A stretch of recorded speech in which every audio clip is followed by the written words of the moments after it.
안녕하세요 여러분. 제가 이 영상에서 간호사를 하지 않겠다고 말을 했었는데 오늘은 제가 원하는 모든 것이 이루어졌음에도 불구하고 퇴사했던 이유 5가지를 좀 구체적으로 이야기를 해보려고 합니다. 제가 학생 때 막연히 알고만 있던 것과 현실이 어떻게 다른지, 그리고 이제 퇴사 후에 병원 없이 2년을 살아가고 있는 제가 현 시점에서 입사 및 퇴사를 고민하는 선생님들께 드리고 싶은 말, 제가 그때 알았으면 좋았을 것들을 정리를 해봤습니다. 우선 저는 운이 매우 좋게도 제가 원하는 병원, 원하는 부서에 들어갈 수 있었어요. 집 근처라 출퇴근도 편했고 또 가족들도 자주 방문했던 병원이라서 혜택도 좋았죠. 일도 재밌었어요. 뭐 시간이 지나서 이제 미화가 돼서 제가 지금 이렇게 생각하는 걸 수도 있겠지만 어쨌든 일상생활에 가장 밀접한 일들이라고 생각을 했고, 또 의식 없던 환자가 직접 걸어가지고 다시 병원에 재방문을 했을 때는 진짜 경이로웠거든요. 간호사의 힘듦을 몰랐던 건 아니지만 이게 막연하게 그냥 생각만 하는 거랑 직접 몸으로 겪는 건 정말 달라요. 그 부분을 말씀을 드리고 싶었어요. 어쨌든 저런 상황임에도 불구하고 제가 퇴사를 했던 이유는 간호사 당연히 교대 근무가 힘들지 알면서 들어간 거 아니야? 네, 맞습니다. 저 알고 들어갔어요. 근데 저는 당연히 힘들겠지 이렇게 막연하게 생각만 했지, 그게 실제 삶에 어떻게 영향을 미칠지까지는 깊게 생각을 못 해봤었던 것 같아요. 왜냐면 저는 평소에 딱히 아파본 적도 없었고 운동도 격투기로 이런 거 되게 좋아해가지고 체력이나 이런 부분에서 자부심도 있었거든요. 근데 근무를 막상 해보니까 일단 몸이 하루 종일 피곤하고 몽롱했어요. 근데 진짜 문제는 일할 때도 그 상태라는 거. 그러니까 그 상태로 응급 환자를 봐야 하는 거죠. 그리고 저 진짜 언제 어디서든 시끄러워도 진짜 잘 자는 사람인데 잠도 안 와요, 밤에. 이게 나이트 하는 날에 미리 자야 되거든요. 근데 잠이 정말 하나도 안 오니까 밤을 새고 출근을 하는 거죠. 그리고 다 떠나서 몸에서 피가 나더라고요. 이건 진짜 생각조차 못했거든요. 그러니까 10년 넘게 생리를 하면서 정말 주위에 항상 칼같이 맞았고 하열? 당연히 해본 적 없어요. 근데 나이트만 하면 그 달인 하열을 하더라고요. 이 병원을 3군데나 가서 다 검사를 받아봐도 이거는 생활습관이 불규칙해서 몸 균형이 깨진 거다. 밤새지 마세요. 이렇게 말씀을 해주시는데 제가 안 할 수는 없잖아요.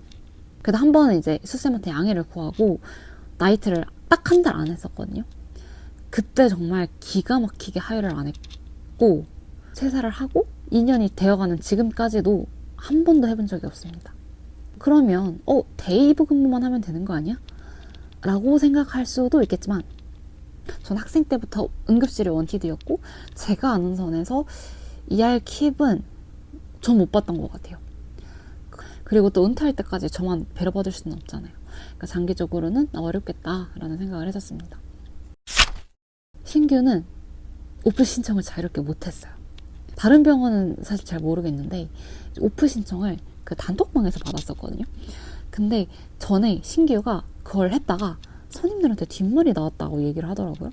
이게 선임 눈치를 봐야 해서 오프 신청조차 원하는 날에 할 수가 없다는 게 좀 충격이었고, 그나마도 수쌤이 좋으셔가지고 다른 신규분 중에 정말 꼭 가야 되는 약속이 있었던 선생님이 계셨는데 그분은 다른 사람들 몰래 수쌤 다이렉트로 신청을 하는 거를 제가 목격한 적이 있습니다. 그리고 눈치하니까 생각난 건데 간호사들 물품 카운트 하거든요. 시급도 안 쳐주는데 1시간 미리 가서 해야 돼요.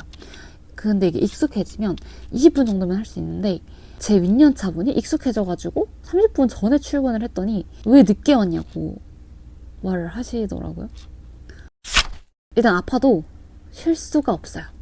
일반 회사는 병가가 있지만 간호사는 쓰러질 것 같아서 일단 가서 약 맞고 일을 해야 됐거든요.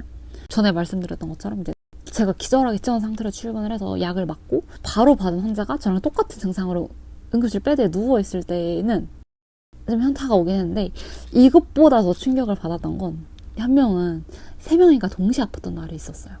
근데 연차 상관없이 인기 전에 다 같이 진통제를 맞고 있었던 거. 이게 대체 무슨 상황이지? 싶었습니다. 태움 유명하죠. 뭐 당연히 어느 직종이든 없을 수는 없다라고 생각을 하는데 워낙 유명하니까 일단 근무하는 하루 종일을 눈치를 봐야 되고요. 유튜브 쭉 찾아봐도 그 태움 썰 이런 거 되게 많잖아요. 일하기 전에는 아이 좀 극단적으로 보여주는 거겠지, 말이 안 되잖아 라고 생각을 했었는데 아닙니다. 저도 전에 막 환자 약 숨기고 물건 숨기고 이런 썰 들으면서 뭐 말도 안 되는 소리야 생각을 했었는데, 제 친구가 당했다는 얘기를 했을 때는 진짜 뻥을 치고 저 3초 동안 벙 쪼 있었어요. 뭐 그거 말고도 태워서 내보내라고 시키기, 뭐 부모님 언급, 또 한 번은 이제 막 입사한 신규들한테 야, 너 폰 사물함에 두고 와 라고 얘기를 하자마자 이제 본인은 바로 핸드폰을 꺼내서 보던. 저 퇴사 직전에도 일이 하나가 있었는데, 병원을 출근을 하면 한 사람 한 사람한테 가서 인사를 해야 하거든요. 첫 병원에서는 이제 응급구조사 쌤이 저 끝에 서서 거기까지 막 가가지고 인사 다 하고 이렇게 들어와요. 근데 갑자기 이제 저를 부르시는 거예요. 그 당시에 제가 퇴사 면담을 하고 저 빠진 근무표까지 나온 상태였는데 갑자기 저를 부르시는 거예요. 그래서 쌤, 왜 인사 안 해요? 이렇게 말씀을 하셔가지고 제가 인사 드렸다고 이제 말씀을 드렸는데, 난 못 들었는데? 평소에도 잘 안 하잖아 이러시더라고요. 근데 거기 환경이 인사를 안 할 수가 없어요. 그리고 인사를 해도 솔직히 잘 안 받아 주시는 분들도 많거든요. 이제 그때 다시 생각이 들었습니다. 저 입사한 지 2달? 막 2달 정도 됐을 때 너 오래 버티네? 보통 환자들이면 다 나가 라고 다른 고연자 선생님께서 말씀하셨을 정도로 그만두는 사람들이 참 많았고, 제 사수조차 저 교육 끝나면 자기 퇴사하겠다고 할 정도로, 항상 말씀드리지만 모두가 태우는 건 아닙니다. 그리고 모든 건 병바병, 부바부, 케바케 라고 생각합니다. 어쨌든 제가 겪은 일 말고도 또 친구들한테 들은 썰도 많고 하다 보니까 많은 일들이 있었지만, 어쨌든 확실한 건 저는 병원 다시 가기가 정말 무섭고, 또 가끔 그때 생각하면 전 지금까지도 울컥해요. 지금도. 근데 더 절망적인 건 이게 연차가 쌓여도 바뀌지 않는다는 거. 왜냐면 교대 근무다 보니까 제일 높은 위치가 아닌 이상 근무표에 따라서 항상 선임이 있거든요. 그래서 10년 근무한 선생님이 20년 근무한 선생님한테 욕을 먹는 걸 보면서 그런 생각을 했었습니다. 이거는 성향 차이인 것 같기는 한데, 사실 병원은 시스템이 정해져 있잖아요. 환자 받고 일 쳐내고 다음 환자 받고, 연차가 쌓일 수는 있지만 약간 직급은 없는. 근데 저는 좀 스스로 이거저거 찾아서 공부하고 시도해보고 싶고 약간 성과로 증명을 하거나 아니면 남기고 싶은 그런 사람인데, 병원에서 그거를 하기에는 조금 어렵겠다라고 생각을 했었어요. 왜냐면 바쁜 건 둘째치고 시키지 않은 일을 하면 문제가 생길 수도 있으니까요. 어쨌든 저는 크게 이러한 이유로 퇴사를 했었고, 그래서 퇴사 후 꽃길을 걸었냐 라고 한다면 당연히 아닙니다.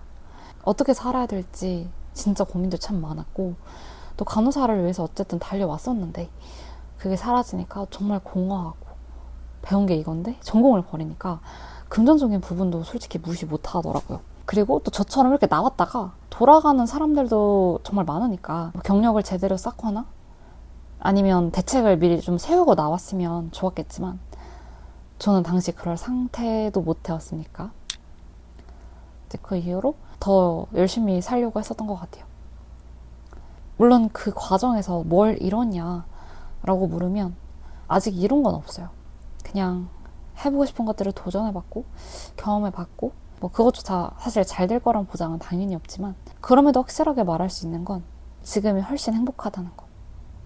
퇴사하면 정말 어떻게 살아야 되지 싶었지만 나와 보니까 제가 너무 편협적인 시각을 가지고 있었구나 라는 걸 깨닫게 되더라고요. 생각보다 세상은 되게 넓고, 또 하나씩 하다 보면 결국 다른 길이 나온다는 걸 확실하게 알게 되었습니다. 그러니 저와 같은 상황이 있다면 너무 겁먹지 말고, 생각보다 퇴사한다고 세상이 무너지지 않아요. 그러니 너무 힘들어하지 않길. 당장 죽을 것 같다고 하면 나갔다 다시 들어가도 되니까. 모든 일의 우선순위는 항상 본인 스스로라는 걸 항상 기억하셨으면 좋겠습니다.